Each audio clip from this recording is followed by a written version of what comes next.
Oui, et toi maintenant tu nous parles d'une gallinacée, et puisqu'il s'agit d'une cocotte, et ça n'a rien à voir avec l'expression Non, que l'on non, donnait dans les salons d'un certain siècle. Non, non, c'est ça, c'est pas une, c'est vraiment une cocotte avec des plumes. une vraie.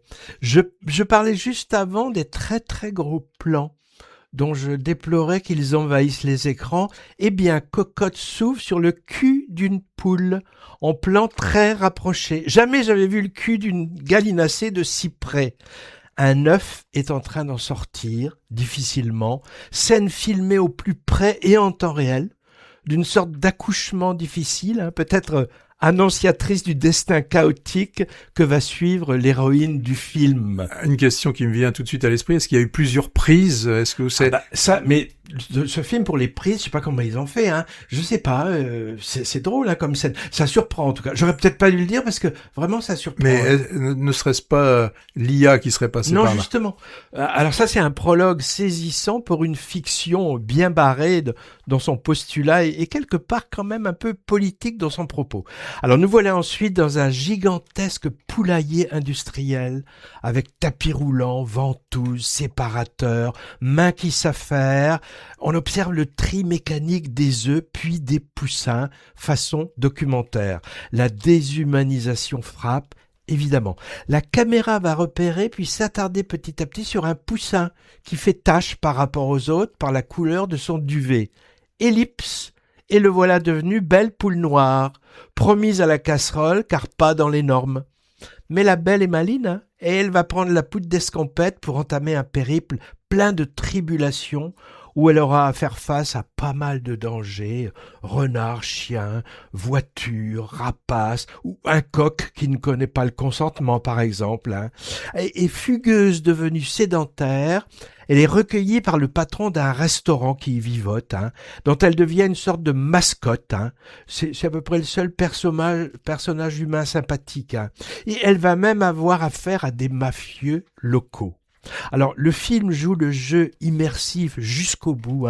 On est, comme on dit, embedded avec Cocotte, la plupart du temps au ras du sol, avec une caméra très mobile et parfois même en caméra subjective, observant naïvement, sans juger, l'absurdité, voilà, la cruauté des comportements humains. Pas une once d'anthropomorphisme ici, vous l'aurez compris, on n'est pas chez Disney, très peu de dialogue humain, pas de voix off. On voit qu'il y a du trafic dans ce restaurant, d'électroménagers, de réfugiés clandestins aussi, mais sans comprendre forcément les détails de ce qui se trame. Alors, rares quand même sont les fictions de ce type, où le point de vue central est celui d'un animal, les humains étant des silhouettes qui interagissent avec lui. On pense au pauvre âne d'Au hasard Balthazar de Robert Bresson en 66, et sa version plus contemporaine et expérimentale de Jerzy Skolimowski, ça s'appelait EO, c'était le prix du jury 2022 à Cannes. Alors, avec ce cocotte, moi j'ai pensé furtivement à Chicken Run, avec une même poule futée tentant elle aussi de sortir d'un poulailler, mais l'analogie s'arrête là. Tour de force, au niveau de la réalisation, faite, j'ai bien lu, sans intelligence artificielle ou image de synthèse pour se faciliter la tâche, où la poule paraît se plier au jeu d'acteur de façon étonnante. En fait, j'ai vu au générique, il y a eu 8 poules différentes, et comme à l'écran elles picorent sans cesse, je suppose qu'elles ont été dirigées pour aller là où il fallait, avec sans doute un stock de graines et de vers de terre. Bon, du travail artisanal.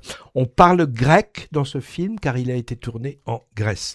Le scénariste et réalisateur de cette curiosité réjouissante, il est hongrois. Il s'appelle György Palffy et il a l'air un peu obsédé par le monde animal au vu de sa filmographie. Il a signé un Taxidermie, pas piqué des vers, en 2006, où il montre un protagoniste se livrant déjà à des actes sexuels sur des animaux, fictif, je vous rassure, et un autre qui taxidermise des chats, son père, et finalement s'auto-taxidermise lui-même. radical. Hein. Ce Cocotte est nettement moins radical, mais montre un sens de l'absurde tragique aussi glaçant qu'enthousiasmant. Je le conseille vivement, mais il faut bien le chercher, car il est distribué parcimonieusement. Bon, il fera moins d'entrées que De Gaulle ou Spielberg, hein, c'est à peu près sûr, mais c'est dommage. Alors donc tu nous as parlé de cette actrice, de cette Cocotte. Oui. Sait-on si elle va faire d'autres films ou est-ce son seul et unique film ou est-elle encore vivante? Ça c'est aussi une question qu'on peut se poser. Tu te souviens de Saturnin, le petit Saturnin, oui. le petit canard? Il paraît qu'il y en avait des dizaines qui sont passés à la trappe à mesure. Forcément. La Cocotte, là, elle est à la Réforme maintenant, je sais pas ce qu'elle est devenue.